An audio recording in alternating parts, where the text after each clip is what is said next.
I'm Rachel Monroe. I'm 38 now, but this story starts when I was just 24, angry, invisible, and quietly taking notes. In 1997, Phoenix felt like it was always on fire. Concrete burned through sneakers. The sun didn't just shine, it punished. I had just finished my communications degree. Living in a one-bedroom apartment with a view of a wall and a roommate who stole my almond milk.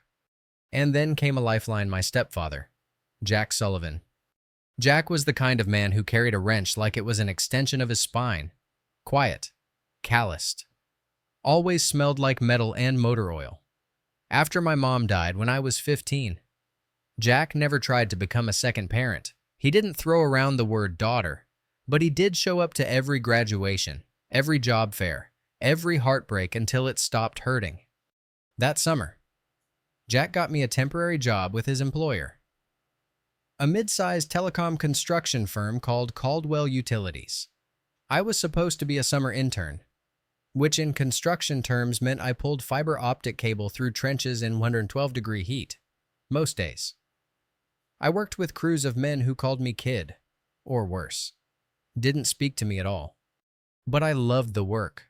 I loved that it didn't lie to me. If you wired something wrong, it didn't function. If you did it right, the lights came on. Within 3 months, I went from intern to full-time fiber splicer. By 4 months, I was handling small install projects solo. I wasn't amazing, but I was competent. I was hungry.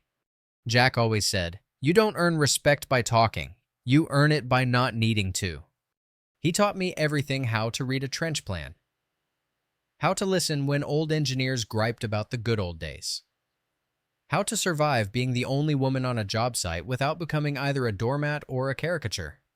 And then Frank Caldwell happened. Frank was the owner of the company, slick hair, slicker tongue. He'd swing by sites in loafers and ask questions like, "So, sweetheart, you think we need more zip ties here?" He didn't know my name, didn't care. Jack, however, was one of his senior operations managers, and Frank depended on Jack's crews to hit deadlines and avoid fines. But Frank had an ego problem. Jack had a spine. One Thursday morning, Frank and Jack got into a heated argument over a missed parts shipment. Jack stood his ground, said they shouldn't start phase 2 until safety checks were complete. Frank disagreed, loudly, aggressively. By Monday, Jack was fired. No HR meeting, no paperwork, just a pink slip shoved in a manila envelope. They even made him return his steel-toe boots. I didn't see the moment, but I saw the aftermath. He walked out of the building holding a single cardboard box. Didn't say a word to anyone, just nodded once to me.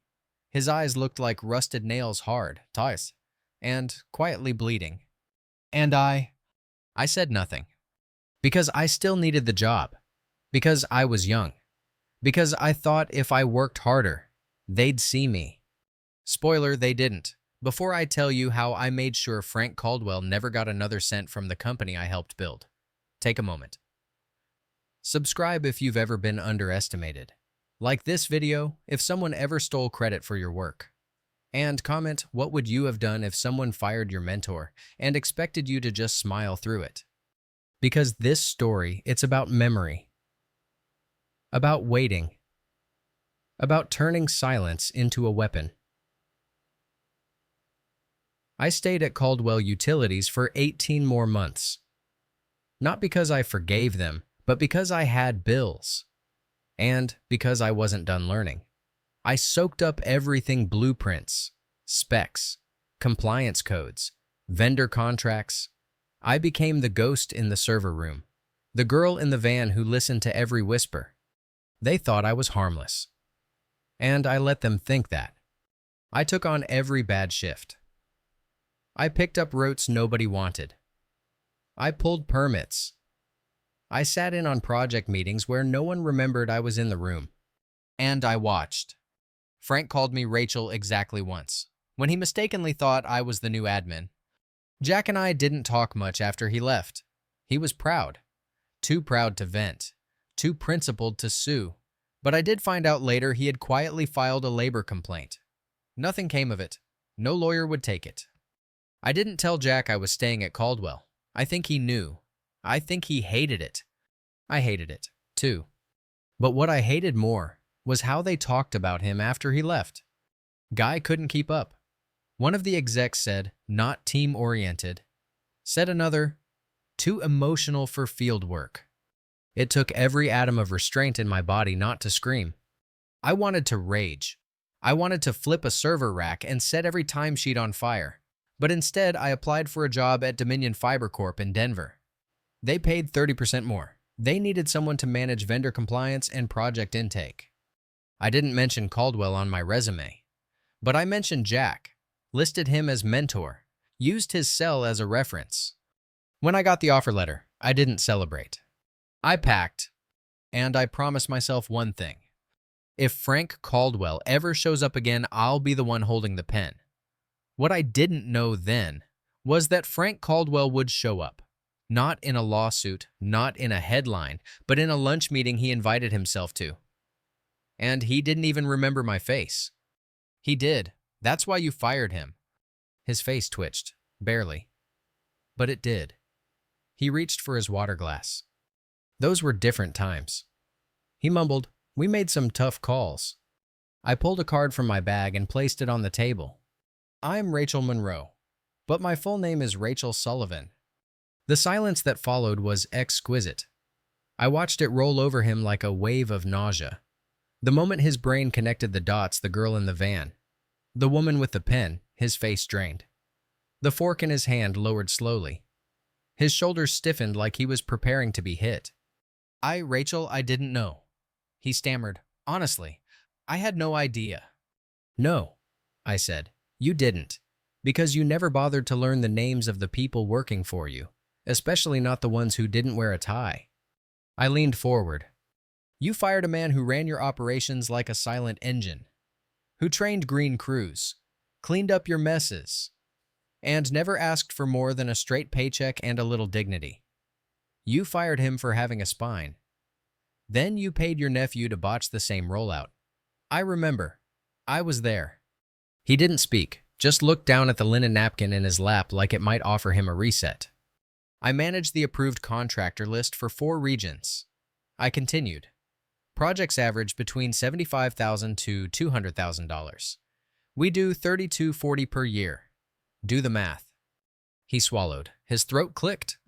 "I appreciate you taking the time," I said, standing. "Lunch is on me. But I'll be honest, our list is full, with companies that remember who built them." I paused, then smiled not sweetly, but surgically. "But hey, I'll keep your file, just in case we ever need a cautionary tale." And I walked away. I didn't look back. But I didn't need to. Because some silences echo louder than screams. What Frank didn't know, my father didn't just walk away quietly. He built something new, and I helped fund it. The story wasn't over. It was only beginning. Frank thought that lunch was the end of it. An awkward encounter, a missed opportunity, maybe even a moment to reflect and move on. What he didn't know, what he couldn't have imagined, was that the moment he fired Jack Sullivan, he'd planted the seed of his own irrelevance. Because Jack didn't crumble. He recalibrated. While Frank poured whiskey over contracts and chased quick wins, Jack rebuilt himself brick by quiet brick into something stronger than Frank had ever been. And I was right there, watching, learning, preparing. A month after that lunch, I visited Jack in Greeley, Colorado. It was a 2-hour drive and a decade overdue. His office was a converted storage unit on a small business lot just off the freeway. His company, Sullivan Networks, had all of 6 employees and no website. But inside that dusty trailer was the beating heart of integrity. I found him under a desk, recabling a terminal switch with the kind of concentration you only see in monks and old-school engineers. I didn't speak, just waited. When he crawled out and saw me, he didn't smile. He just said, "Did you bring coffee?" I handed him his usual black. "No sugar," Then I sat on the edge of the desk and said, "Frank Caldwell wants in on Dominion's vendor list." Jack didn't say anything for a while, just sipped. Then he let out a slow, tired breath and said, "He'll be late to his own funeral." "You told him who you were?" I nodded. Jack chuckled, a deep, cracked sound that held equal parts satisfaction and sadness. "So, he finally remembered me." I shook my head. "He remembered you, not me. That was his second mistake." What Jack didn't know, what I hadn't told anyone, was that 3 years earlier, I'd used my Dominion bonus to help him refinance his equipment loan. On paper, I was just a silent investor. In truth, I was his partner.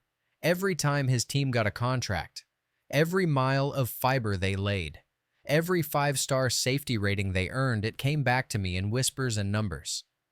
I'd watched his rebuild unfold not in headlines, but in clean ledgers and crew satisfaction surveys. He didn't build fast. He built right. And because of that, Dominion trusted him. We talked logistics for a while, permits, inspectors, union timelines. But eventually, Jack leaned back in his creaky chair and looked at me in that way only people who've seen you fall apart and rebuild can. "You planning to bury him?" he asked softly. I didn't answer directly. I didn't need to. Jack had never raised his voice in his life. But that moment felt louder than any scream. He nodded. Not in approval. Not in encouragement. Just in understanding. It was the kind of nod you give a soldier who's already crossed the line into enemy territory. No going back. Just forward. That same week, Caldwell Utilities submitted a formal proposal to Dominion for a Southern Arizona expansion project. Maya dropped the folder on my desk, raising one eyebrow so high it nearly hit her hairline. "Guess who thinks we forgot?" she said. I smiled without teeth. "Let's make sure we remember harder." I didn't reject them immediately. That would have been too easy, too obvious. Instead, I dissected every page. Their safety protocols were out of date. Their subcontractor insurance hadn't been renewed. One of their team leads had a harassment case pending in a different county. I made notes, flagged inconsistencies, then sent it back for clarification. The more they scrambled to fix it, the more they revealed just how much duct tape was holding the whole operation together. Frank responded directly, emails full of fake professionalism and veiled desperation. "We're confident our legacy speaks for itself," he wrote. I responded with one line, "It does." 2 weeks later, I forwarded the updated shortlist of approved contractors to Hank Ortega. Caldwell Utilities wasn't on it, but Sullivan Networks was. Quietly, without announcement, no fireworks, just a name, on the right list, at the right time. The next ripple came faster than I expected. Frank tried to go around me, reached out to Hank, then to the CFO, claimed he'd been misjudged, that Caldwell Utilities deserved a second look, that he had a long-standing relationship with Dominion. Maya caught wind of the email trail and forwarded it to me with a subject line that simply said, "Smells like desperation." That week, I requested a full vendor compliance audit across all departments, not just mine, company-wide.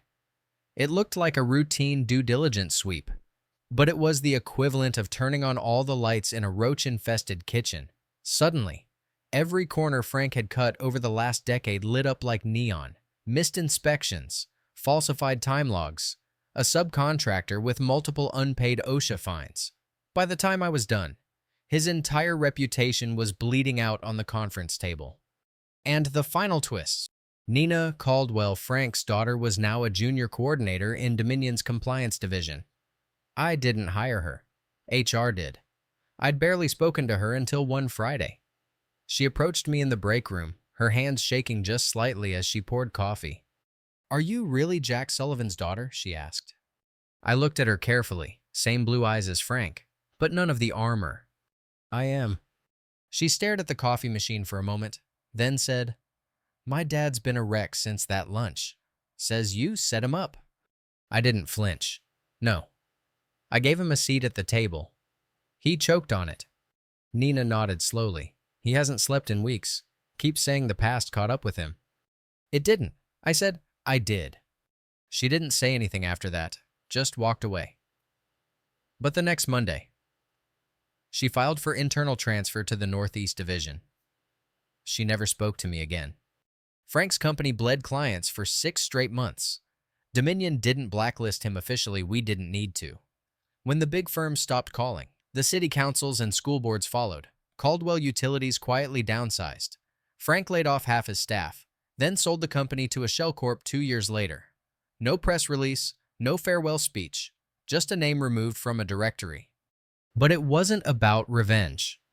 Not entirely. It was about restoration and memory.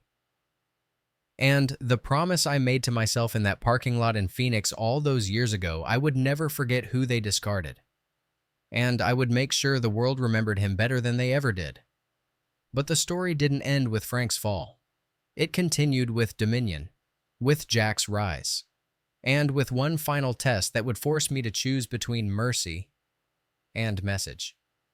Because just when I thought the storm had passed, something new was coming, and this time, it had my name on it. Fall in Denver is the kind of cold that doesn't ask permission. It just arrives, slides under your collar, stiffens your shoulders, makes every inhale feel like a dare. By the time the leaves had turned, Caldwell Utilities was barely a shadow on the industry landscape. Their trucks were off the roads. Their logo scraped off project signage like an old tattoo someone regretted. Frank Caldwell had become a name people mentioned only in past tense, usually with a shrug or a smirk. And I should have felt victorious, complete. But I didn't. Not yet. Because one thing was still left unfinished: the Arizona statewide connectivity initiative. It was Dominion's largest public-private partnership to date, 600 miles of underground fiber linking schools, hospitals, and tribal territories to high-speed broadband, politically sensitive, media-covered, highly scrutinized. And one slot, one final regional build-out was still open for bidding. I wasn't on the panel. Dominion wanted to avoid conflict of interest. Considering I'd authored the original contractor eligibility framework, but I knew the shortlists. I'd designed the scoring system. And I knew, because Maya had slipped me the notes, that Caldwell Utilities had somehow snuck onto the final consideration list through a backdoor lobbying referral from a state senator who owed Frank a favor. It was bold. It was desperate. It was Frank's last move. I stared at the name on the PDF like it had personally insulted me. There it was, Caldwell Utilities, Flagstaff Division. Proposed lead Ryan Caldwell, his nephew. The same one who'd botched a 6-mile rollout back in 2002 and tried to blame the union foreman. He was their new face. Their rebranding. Frank was smart. He wasn't the one submitting the bid. But his fingerprints were all over the pitch deck legacy photos. Phony testimonials. Inflated efficiency metrics. I could almost hear him smirking behind every slide. Look, I'm not gone yet. Part of me wanted to take it straight to the boardroom, to rip off the mask, drag Frank's skeletons into the light under 100 fluorescents.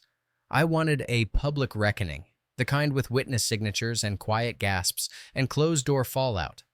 But part of me, Jack's voice in my head, said, "Let the work speak louder than the war." And then the email came. It was from Lisa Park, the labor attorney who once helped Jack file that long-forgotten labor complaint. She'd been following the state contract quietly. As legal counsel for one of the local school district boards, she'd seen the shortlist. She'd seen the names. And she had something for me. I pulled sealed deposition records. She wrote, "From a subcontractor misclassification case Caldwell quietly settled last year. The plaintiff, a Navajo crew lead named Elias Redwater, worked 60-hour weeks, no benefits, no protections. And guess who signed off on the false 1099 forms? Attached was the document. Frank's name, his signature, his timestamp. Illegal. Resent. Suppressed." I stared at it for a long time. fingers hovering above the keyboard. With one upload, I could end this. Submit it anonymously to the board, sink the bid, maybe even trigger a state-level investigation. I could erase the Caldwell name from any future contract, not just at Dominion, but statewide, permanently. And yet I hesitated, not because Frank didn't deserve it, but because I wasn't sure what version of myself I'd become if I did it that way. There's a line between revenge and righteousness. One scratches the itch, the other holds up the mirror. I printed the file and took it with me to Jack. We met at the same dusty trailer in Greeley. He was reworking trench depth calculations for a school install, still used graph paper, still whistled when he concentrated. He read the deposition slowly, said nothing, just nodded once, handed it back. "You can take him down," he said finally. "With this?" I exhaled. "But should I?" Jack didn't answer right away. He looked out the window at the snow piling on the gravel. Then he said, "I taught you to stand up for yourself, not to become someone else's executioner. So you're saying don't do it. I'm saying know the difference between silence and restraint." That night, I didn't sleep. Again. I played every outcome in my head: Frank's downfall, the headlines, the legal fallout, the slow death of his reputation. It felt good in theory, but in practice, it felt hollow. Instead of submitting the deposition, I made a different call. I called Lisa, asked her to quietly share the document with the State Ethics Compliance Committee through the official school district channels. No whistleblowing, no vengeance, just fact. The fallout took a week. Quiet, procedural, brutal. Caldwell Utilities was removed from the shortlist due to compliance irregularities. Their lobbying referral was formally rebuked. Ryan Caldwell was cited for falsifying subcontractor records. Frank never appeared in the news, but the message was clear. He wasn't just erased. He was irrelevant. Days later, I received an envelope at my desk, no return address. Inside was a single business card, Caldwell Utilities, crossed out with red ink. And beneath it, scribbled in shaky handwriting, "You won." No name, no signature, just the final surrender of a man who had run out of shadows to hide in. I didn't show it to anyone. I didn't gloat. I just filed it away in my desk, between two old project maps, and I moved on.